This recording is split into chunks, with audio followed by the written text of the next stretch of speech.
Hola, muy buenas a todos y bienvenidos a un nuevo episodio del podcast. Hoy estamos con Adelis Nieves, que trabaja como Performance Analyst en Inteligencia Artificial y Gobernanza de Datos en Zurich Insurance. Un placer tenerte aquí con nosotros.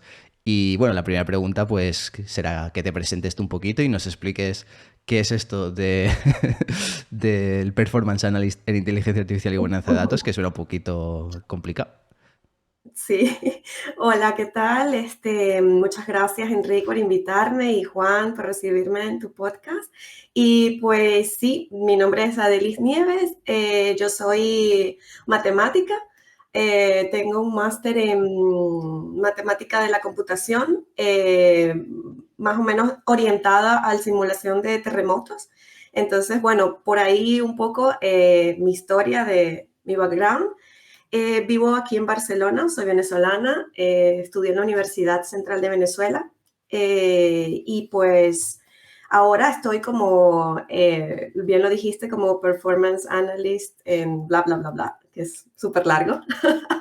Y bueno, mi posición básicamente se trata de un poco hacer la gobernanza de la inteligencia artificial en esta empresa.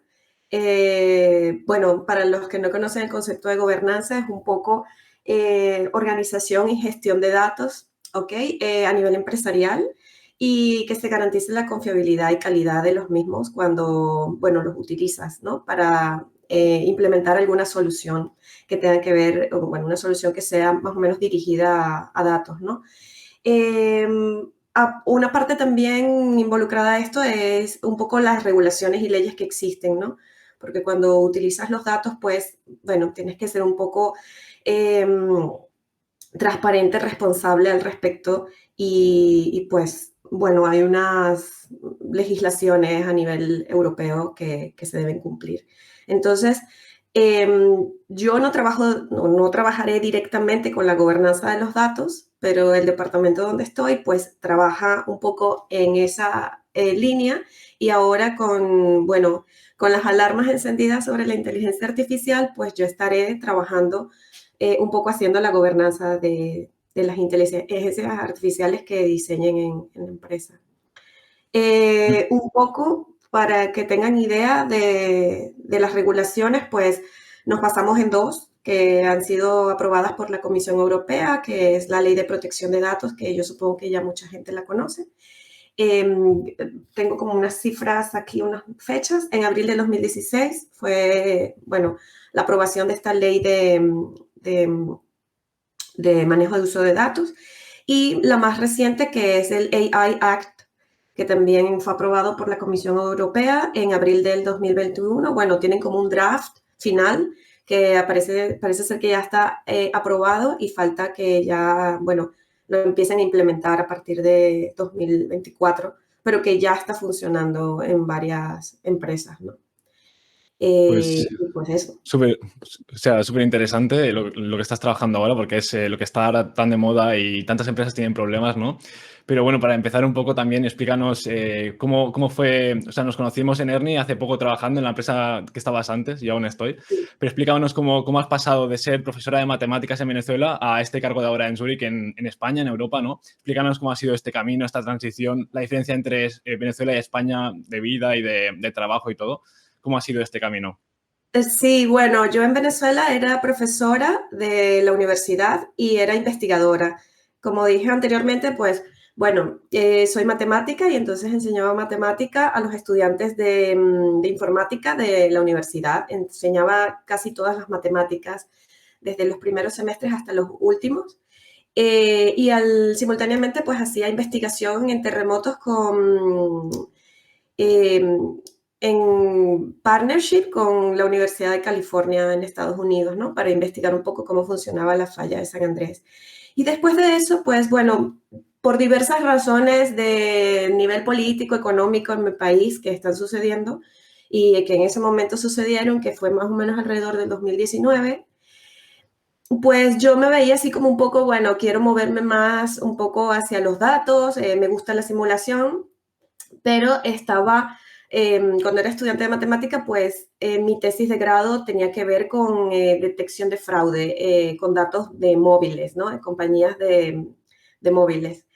Y dije, bueno, quisiera un poco irme por ahí. También enseñaba, me gusta enseñar, y entonces también utilicé la estadística y la probabilidad para un poco estudiar el impacto que tenía sobre los niños en el aprendizaje de la matemática, una nueva metodología, ¿no? O sea, empleamos una nueva metodología para enseñarles matemática y ahí, bueno, hice todo un análisis estadístico. Entonces, siempre he estado como un poco relacionada con los datos de alguna manera. Y después, pues, se dio una situación muy particular que en el 2020, a principios del 2020, mi tía me pidió el favor de llevar unos perritos, traer unos perritos a Barcelona, porque ya se estaba mudando. Y pues como la mitad de mi familia es gallega y mi otra mitad es venezolana, que es la parte de mi madre es gallega, entonces digamos que yo tenía, bueno, la doble nacionalidad y pues podía viajar tranquilamente aquí. Y me vine en esa aventura de traer a estos perritos y pues eso pasó 2 semanas antes de la pandemia y pues ahora estamos aquí. O sea, me he quedado aquí. El asunto fue que, claro, como me cogió desprevenida la pandemia en Barcelona, en esa situación, yo tuve que renunciar a la universidad y decidir quedarme aquí en Barcelona. Entonces, cuando hice eso, pues estaba como, bueno, ¿y ahora qué voy a hacer? Y entonces empecé a utilizar una plataforma catalana que se llama ClassGap y allí me apunté y empecé a dar clases de matemática avanzada, pues a estudiantes de un montón de países, ¿no? Y por ahí me creé una reputación y empecé como, bueno, a trabajar así a distancia, ¿no?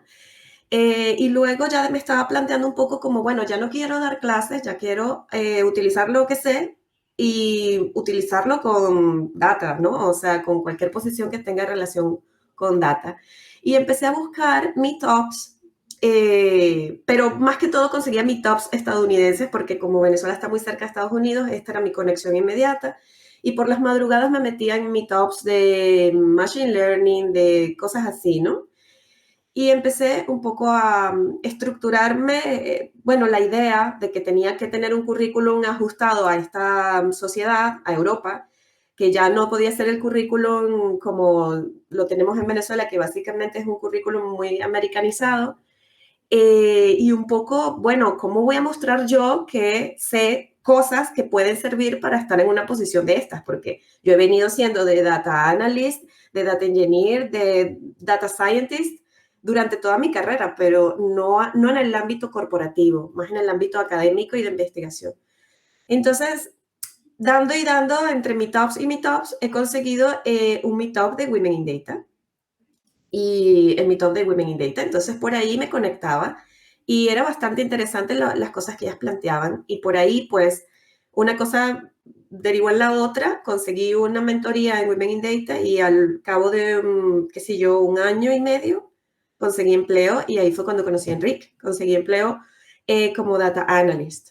Y entonces, pues, por ahí empecé mi carrera aquí en España. Entonces, un poco esa es la historia resumida. No, vaya viaje, la verdad es que Sí. tiene mucho valor. En- bueno, no sé si conoces un poco lo que hacemos en el canal y tal, pero no nos asusta meternos en detalles técnicos. Entonces, me parece súper interesante tu background en matemáticas que estás ahora aplicando al tema de la inteligencia artificial, data science, etcétera. Entonces, quiero saber si realmente saber mucho de matemáticas te ha servido para este trabajo que estás haciendo, si crees que no es tan importante las matemáticas para esto, entonces que a lo mejor gente que dice es que yo soy muy malo en matemáticas, no me voy a meter en esto. Y también me gustaría saber si hay algunos conceptos matemáticos, ¿no? que tú creas que hace falta que la gente aprenda más o que no se están aplicando y son necesarios. Bueno, es una pregunta bastante truco para una persona que ha enseñado durante 12 años en la Universidad de Matemática, ¿no? Porque yo te diría que la matemática la vas a necesitar para casi todo. Es la historia de siempre, ¿no? Que cuando tú enseñas integrales o derivadas, los estudiantes, bueno, ¿dónde voy a utilizar esto? ¿Cuándo lo voy a utilizar? Y yo diría que ahora mismo para tener una carrera en data no requieres tener un doctorado en matemática.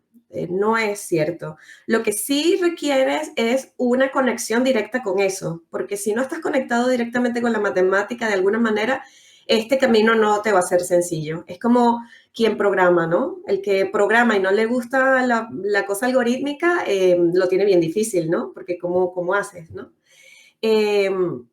Entonces yo diría que mi background matemático me ha funcionado muchísimo, me ha servido, es un plus realmente, porque el pensamiento abstracto me ha llevado a resolver problemas que quizás una persona sin ese background no podría mirarlo. Es esta manera tan incisiva de ir un poco más allá y más allá cuando estás resolviendo un problema.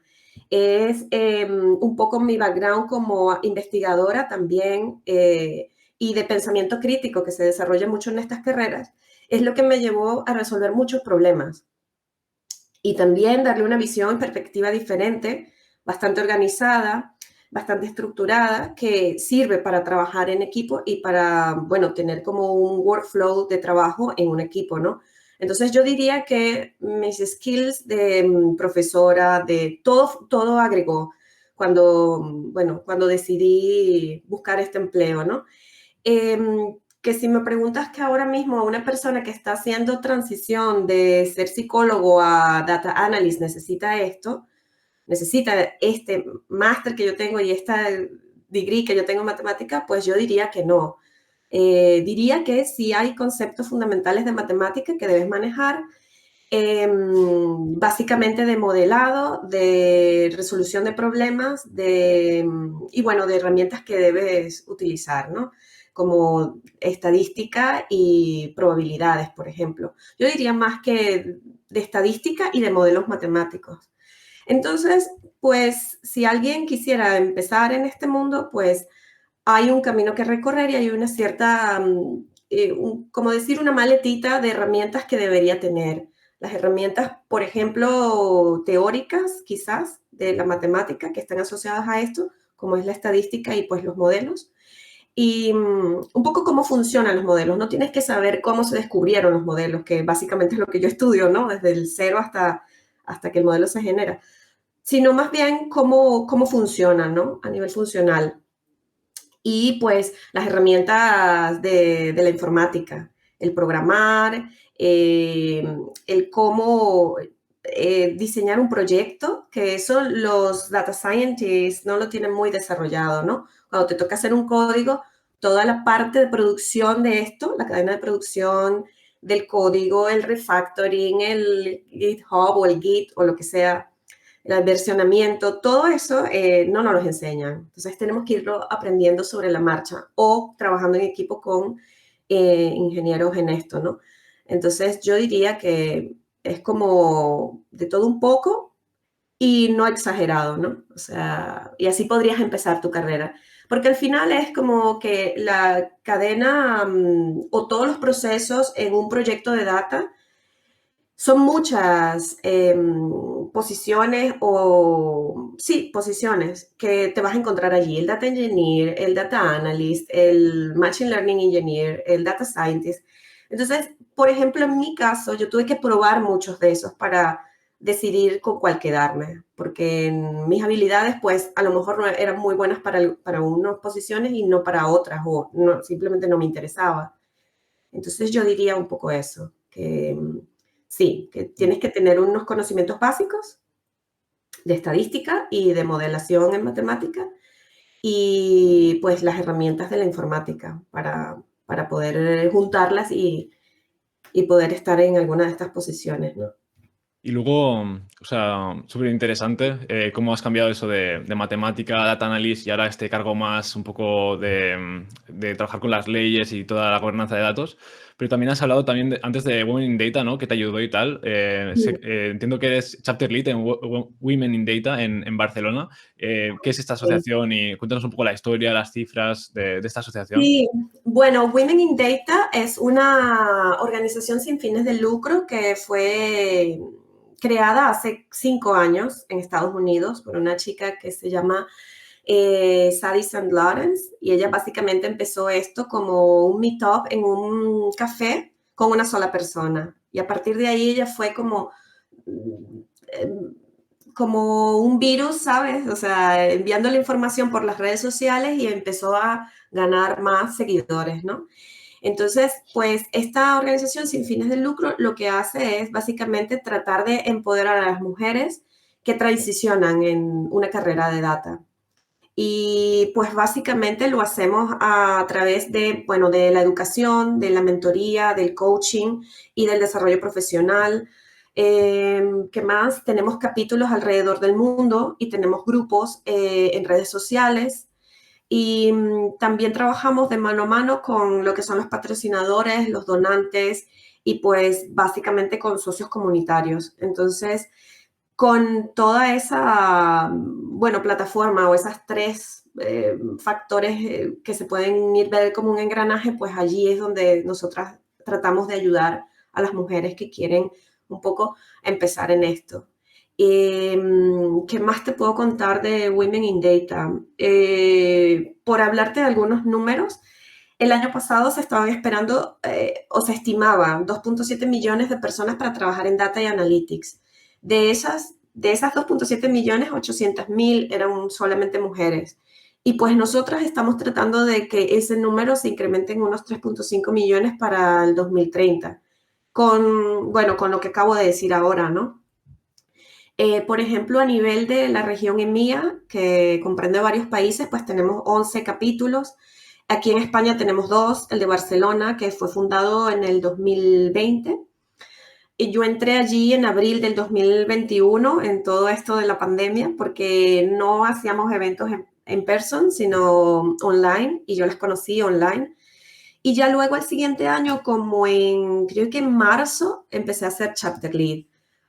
Porque, bueno, me involucré mucho, empecé a hacer voluntariado con ellas. Y todo esto es voluntariado, esto no me pagan por hacerlo, ni a ellas tampoco, pues tenemos sponsors y a través de ellos es que, bueno, la organización paga varias cosas, ¿no? Porque tenemos pues una plataforma que ofrece, bueno, los cursos, orientación para el coaching, para entrar en estas carreras. También un poco un portfolio de Data Analyst y Machine Learning. También tenemos un poco la revisión de los currículums. Tenemos boards de varias empresas a las cuales enviamos los currículums. Bueno, ahora mismo no me... Bueno, tenemos también los chats y las comunidades de los diferentes países, donde te puedes unir y chatear con mujeres de, bueno, casi todo el mundo, porque tenemos más de 40.000 personas tenemos, en 55 países, al menos, y tenemos capítulos en 60 ciudades. Entonces, como decía antes, en la región EMEA tenemos 11 chapters.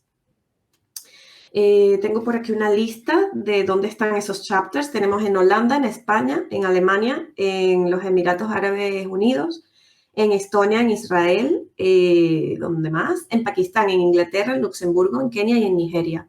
Y, por ejemplo, recientemente, el año pasado, yo estuve ayudando a la chica del chapter de Nigeria y ha tenido un impacto increíble. O sea, estas chicas tuvieron que buscar, nosotros no nos comunicamos por el WhatsApp, tenemos unos canales de comunicación bien definidos, como son los grupos de LinkedIn para cada chapter, y ahora el portal, que es abierto para que se una a cualquier persona.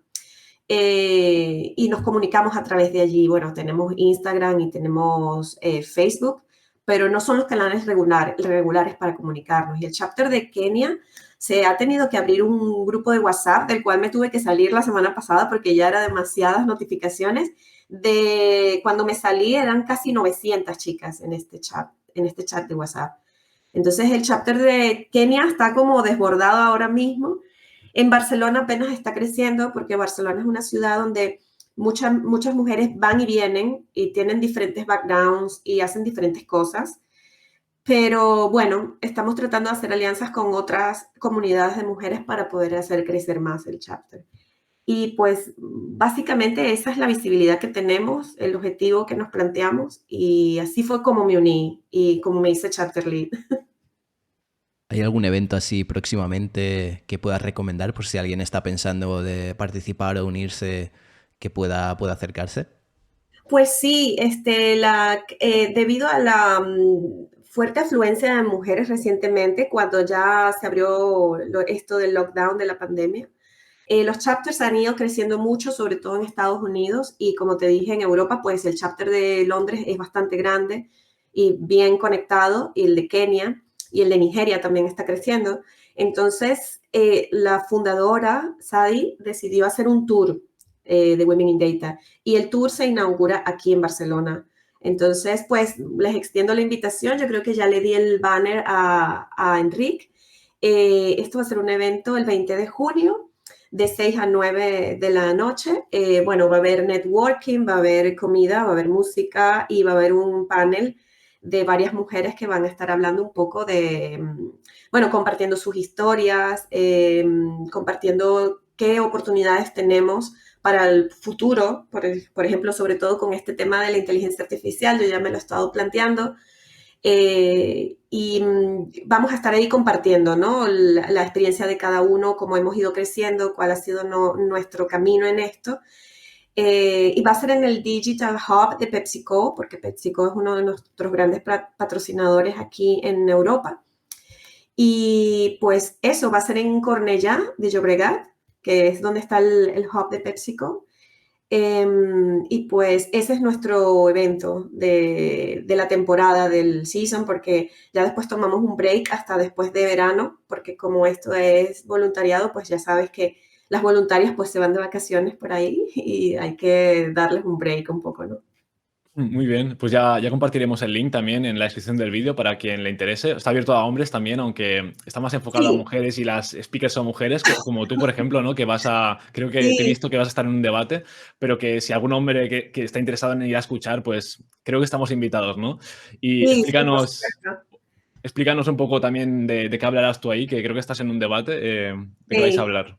Bueno, el panel creo que está conformado por 5 mujeres. La mayoría de ellas son head o leads de grupos en PepsiCo, básicamente en gobernanza y en data. Entonces son mujeres súper interesantes con las que voy a estar compartiendo, y creo que voy a estar en el panel precisamente porque estoy trabajando en inteligencia artificial y es un tema bastante trending topic ahora mismo. Entonces yo creo que yo voy a conversar un poco sobre mi camino en esto, pero también un poco sobre cómo pienso yo que van a generarse oportunidades, por ejemplo, en los próximos 10 años, con respecto a la inteligencia artificial. Yo pienso que es con respecto a la inteligencia artificial porque estoy trabajando en eso, pero básicamente, ¿cómo podemos pensar en las oportunidades que las mujeres van a tener en los próximos 10 años en este mundo de los datos? Yo creo que últimamente la información acerca de la inteligencia artificial ha sido bastante abrumadora, no nos da tiempo de ponernos al día con todo lo que hay, y yo creo que tenemos que reeducarnos bastante. Ya no solamente vamos a tener que tener skills en data, sino tenemos que ver cómo esos skills los vamos a utilizar en este tema de la inteligencia artificial, porque las próximas oportunidades de empleo van a ir en esa dirección. Todas las empresas van a tener que ajustarse a las legislaciones, las regulaciones, y, y pues simplemente clasificar todo lo que van desarrollando como inteligencia artificial, si entra o no en la definición, y tomar las medidas necesarias, ¿no? Para poder garantizar el cumplimiento de las normas. Entonces yo creo que en los próximos 10 años el campo de trabajo se va a abrir mucho para la inteligencia artificial y vamos a tener que reeducarnos un poco más.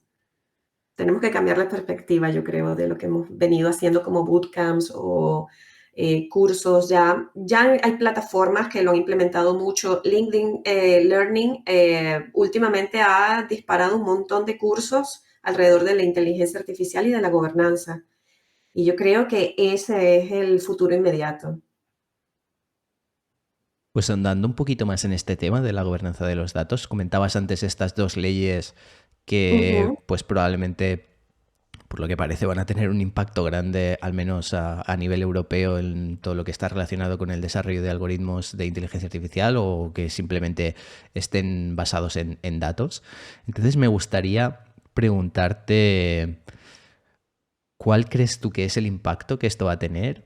Y también si pudieses darnos algunos ejemplos concretos de por qué esto es necesario o de lo que podría llegar a pasar sin este tipo de regulaciones? Sí, bueno, yo pienso que sí es importante porque hemos venido utilizando la matemática y los datos de manera un poco deliberada porque lo que queremos es resolver un problema. Tienes una empresa y necesitas resolver un problema que requiere el uso de los datos. Entonces, de manera inocente, podrías estar utilizando un modelo con datos que son inofensivos porque no están relacionados con datos sensibles o personales, que es donde entra la regulación esta del GDPR, ¿no? Que es la ley de protección de datos que hemos venido utilizando. Pero ya luego, cuando lo que tú diseñas o desarrollas sobrepasa esto, ya no se trata de que estás utilizando los datos del cliente ni los datos personales o sensibles.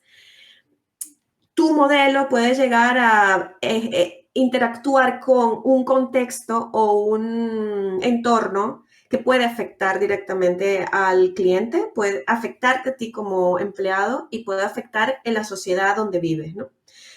Recientemente lo que más tenemos a la mano es el chat GPT, ¿no?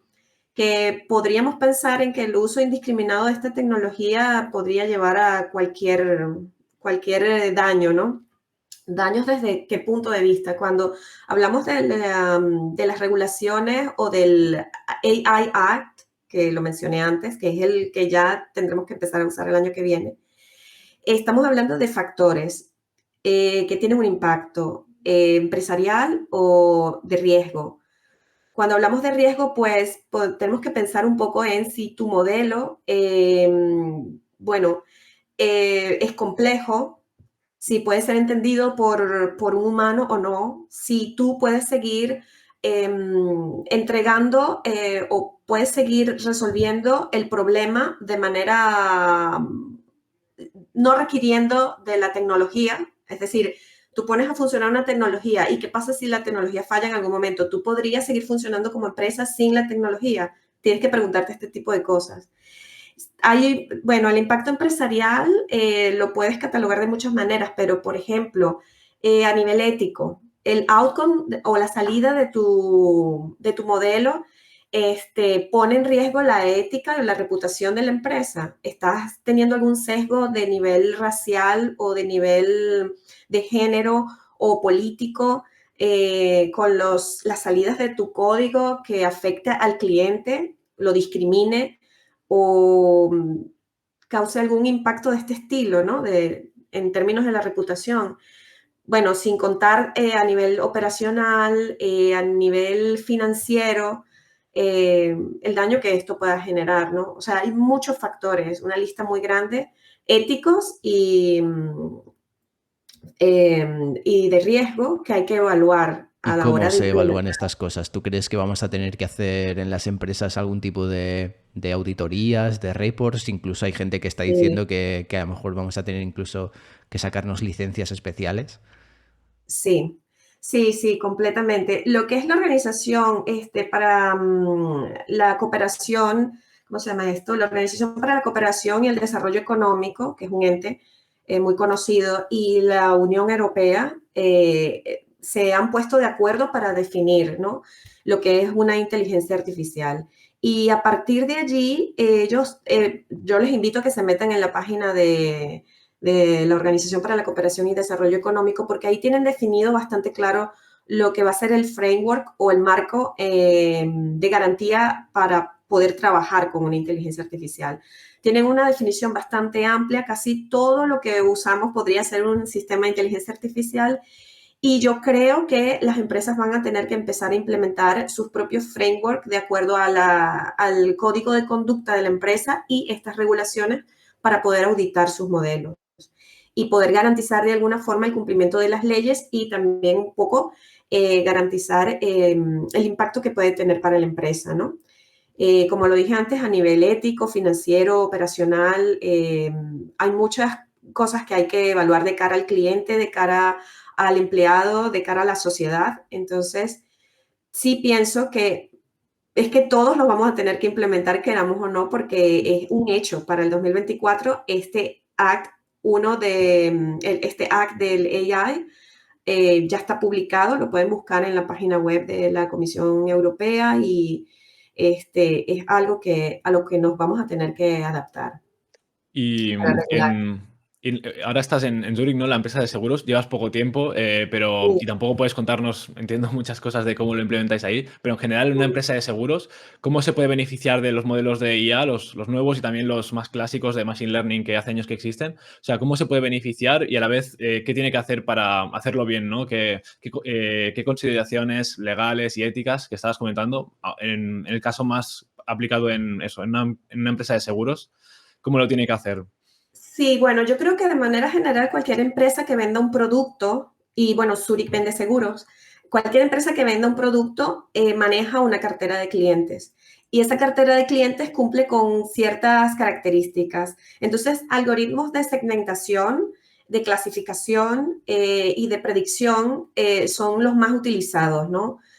Los modelos de pricing y estas cosas, pues son bastante requeridos cuando quieres clasificar una población y quieres venderle un producto y, bueno, quieres como ganar el cliente y le ofreces otras cosas. Funciona como funciona Amazon, como funciona cualquier empresa que venda algo. Entonces, en ese sentido, pues cada empresa tiene su código de conducta, ¿no? Y basado en ese código de conducta, que es un poco la promesa que le hacen al cliente, entonces te manejarás para poder auditar los códigos que hagas o las soluciones que implementes y a partir de allí, pues garantizar al cliente lo que les estás ofreciendo como promesa y al mismo tiempo un poco tienes que cumplir con las normativas, ¿no? Entonces, en una empresa aseguradora, pues sí, los modelos que más se utilizan un poco son los de segmentar, los de clasificar, los modelos predictivos de Machine Learning. Pues todos ellos, como cualquier modelo, cumple un ciclo de vida y debe ser monitoreado y documentado muy bien durante todo ese ciclo para poder cumplir con las regulaciones que emerjan en ese contexto, ¿no? Entonces, un poco en la empresa estaré haciendo eso. Bueno, haré como un agente de audición de los modelos. Y pues todo lo que implica eso, porque el compromiso, los datos, cómo los utilizas, la calidad, todo eso va a tener un impacto. Si el modelo ha sido implementado por primera vez en la empresa o no, si ya tiene una larga trayectoria o vida dentro de la empresa, si implementas nuevos procedimientos, si cómo utilizas los datos, este modelo es autónomo o no es autónomo. Porque básicamente los modelos deberían servir para dar sugerencias o las salidas deberían ser como una salida que te permita considerarla y luego tú tomar una decisión, pero la autonomía de un modelo cuando tratas con un cliente es delicada, o sea, no debería ser una máquina la que le diga al cliente o la que le cobre al cliente sin haber pasado esto por una decisión humana, ¿no? O por supervisión humana. Entonces, todos esos tipos de cosas están involucradas y todas tienen un impacto a nivel de operaciones en una empresa, a nivel de financiero en una empresa, a nivel ético y pues de reputación, ¿no? O sea, yo creo que un poco ese es el sentido de esto. Escuchándote hablar y lo que comentas, se me enciende un poco la parte emprendedora y, y digo, Mm. vale, si esta regulación que se viene, que nadie se puede escapar de ella, ¿no? Porque para eso están las regulaciones. Y también teniendo en cuenta que la inteligencia artificial, pues cada vez se va a aplicar más y más y más, y al final, pues en mi opinión, prácticamente todas las empresas lo van a usar de una forma u otra. Y teniendo en cuenta que van a tener que cumplir con esta regulación, ¿tú crees que aquí hay algún tipo de oportunidad de negocio para empresas que se dediquen exclusivamente a auditar otras empresas de inteligencia artificial? ¿O crees que será más como en el caso tuyo que estás ahora, que cada empresa va a tener en su propio departamento gente auditando sus propios modelos y trabajando en esta parte de gobernanza? Sí, es bien interesante tu pregunta porque una empresa grande no necesariamente va a tener su propia plataforma y ya, ¿no? Muchas veces para eso existen las consultoras, entonces muchas veces contratamos consultoras que nos hagan modelos y estarías trabajando con una tercera parte, ¿no? Entonces, por ahí tienes que ver también cómo implementas dentro de tu empresa el trabajar con terceras partes y viene el departamento legal, que yo ahí no tengo mucha experticia, pero en el departamento legal de cada empresa entonces se dedicará a hacer el aspecto o el contrato legal que va a haber entre las partes para poder garantizar el cumplimiento de las leyes, ¿no? Cuando me refiero a las leyes, no de las leyes internas de la empresa solamente, sino de esto que estamos hablando a nivel europeo, ¿no? O donde estamos, en la región que estamos, porque cada región tiene sus propias regulaciones. Por ejemplo, ahora mismo China, Indonesia, Australia, Estados Unidos son los países en los que están bastante, y bueno, y Europa, básicamente, que somos un montón de países, estamos bastante al día con estas regulaciones. Es como que estamos aceleradamente tratando de implementarlas. Ahora, que si va a haber una oportunidad para los emprendedores, 100% segura de que sí, porque ya actualmente donde trabajo hay empresas que nos están ofreciendo sus marcos de audición de la inteligencia artificial. ¿Qué quiere la empresa? Pues yo no creo que la empresa quiera delegar esto a alguien externo, pero habrán pequeñas empresas que quizás les viene bien la audición a través de un tercero o una consultora. Que bueno, que sería una buena oportunidad, lo pienso yo así, que si yo tuviese una pequeña empresa que audite inteligencia artificial, pues yo trataría de crear un framework general con las leyes que ya están establecidas y que el framework te lo da la misma Organización para la Cooperación y Desarrollo Económico. Está en su página web, la manera de cómo podrías implementar un framework. Entonces yo quizás lo podría vender como ajustarlo a la empresa y a las regulaciones internas de la empresa. Entonces, bueno, yo no soy emprendedora, ¿no? Pero digo, si me tocase hacer una cosa como esta, lo pensaría así, ¿no? Como un Sí, sí. pensamiento así, flash, rápido. Bueno, me atengo a esta organización que parece que funciona muy bien, a la ley de protección de datos y luego creo pues un framework que evalúe las inteligencias artificiales de acuerdo bueno, a la código de conducta interno de cualquier empresa. Ahora, Pues suena fácil, pero la implementación no creo que sea sencilla, sí, sí. porque, claro, tienes que tener un ojo muy clínico y con pinzas de cómo vas a utilizar los datos. Casi cualquier cosa en la que te equivoques podrías estar infringiendo alguna ley. Entonces hay que Pues tener cuidado. Pues yo precisamente he pasado antes, hace unos años estaba en el sector más de la aviación, de los drones y tal, que también es muy regulado Ujú. y tiene mil ramas de leyes que te afectan. Y ahora estoy más en el sector MedTech, ¿no? Con Ernie en una empresa farmacéutica. Y sí, es lo típico que nosotros como que somos más técnicos, nos gusta mucho implementar modelos y desarrollar soluciones, pero luego cuando tienes que implementarlo de verdad en un caso de uso y a veces con clientes y con datos sensibles, te das cuenta de toda la maraña de leyes que hay y se te pasan un poco las ganas de entrar en estos sectores tan regulados y tan complejos. Y hasta ahora la inteligencia artificial no estaba tan regulada, aún era más un campo nuevo y verde, pero a ver qué tal lo hacen porque sí, se puede complicar bastante. Y bueno, depende de la empresa. A veces tienen un cargo más, si es una empresa grande, un cargo más como un abogado especializado en datos y tal interno, o a veces vale más la pena ir a una consultora, como has dicho, o a un gestor o a un bufete de abogados especializados en ese tema, que seguro que habrá nuevos o antiguos que se están especializando en eso. Y sale más a cuenta, bueno, aprovechar su experiencia en el tema y contratarle solo por un pequeño pack de horas, porque igual si tu empresa es pequeña o igual no te sale a cuenta, ¿no? Ponerte tú 100% en eso. Sí. Pues, pues muy interesante esto y a ver cómo nos afecta a los que estamos metidos en proyectos. Bueno, Juan con la empresa, a ver qué tal y nosotros también en las otras empresas. Pues ya llevamos un rato y yo te preguntaría ahora también en Women in Data. Has dicho que hay varios perfiles. Tú has estado más de Data Analyst, pero también has hecho cosas de Data Ujú. Engineer, Data Scientist, diferentes perfiles.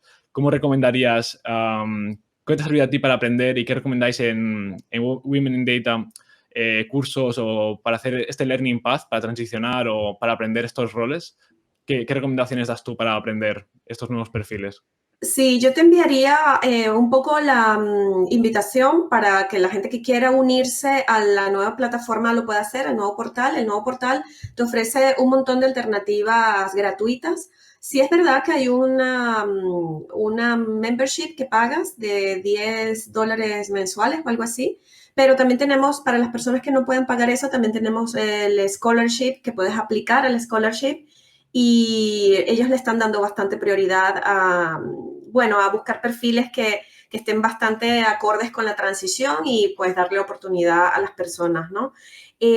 Básicamente, los perfiles que nosotros más desarrollamos sería el de Data Scientist o Machine Learning Engineer y el de Data Analyst. Y yo particularmente he llegado a la posición donde estoy ahora mismo solo por curiosidad, porque voy de curiosa metiéndome en cada uno de los perfiles hasta que me ajuste al que en ese momento a mí me guste.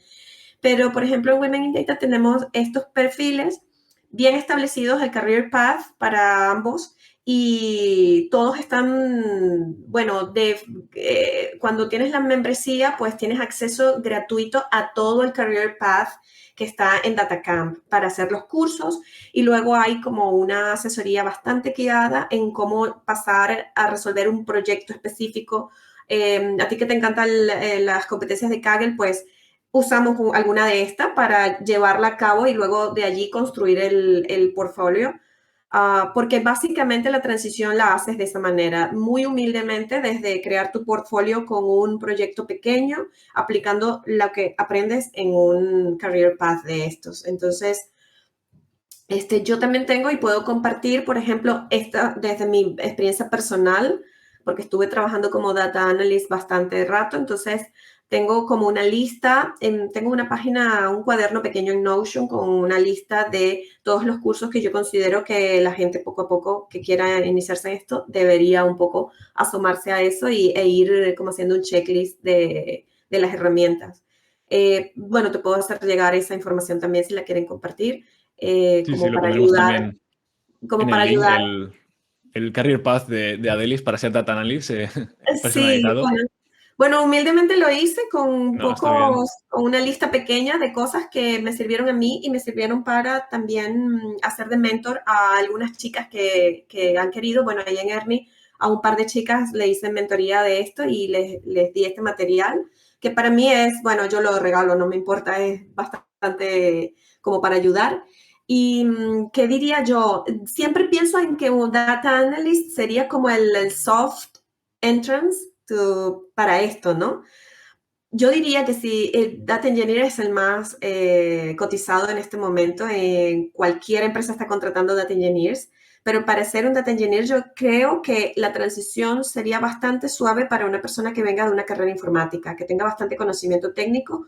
Creo que ser data engineer tienes que quererlo ser y entonces no te puede causar angustia todo el tema de la programación y todo el tema técnico, ¿no? Entonces, hay que mirárselo y tratar un poco de, bueno, de ser amable con uno mismo y decir, bueno, mis destrezas sirven para esto y para esto no tanto, entonces me voy a ir por aquí. Y ahí, una vez que lo tengas un poco definido, entonces es importante saber de qué va cada uno de los perfiles y sentirte identificado con uno de esos y empezar a partir de ahí, ¿no? Entonces yo les compartiría, por ejemplo, el portal de Women in Data para que tengan una visión de lo que ofrecemos. Y luego también este material que yo misma he hecho para que, bueno, las que quieran iniciarse en esto, pues empiecen por ahí, tomando cursos en DataCamp o en otras plataformas. Genial, pues le pondremos todos los links en la descripción y así todo el mundo puede acceder a ellos.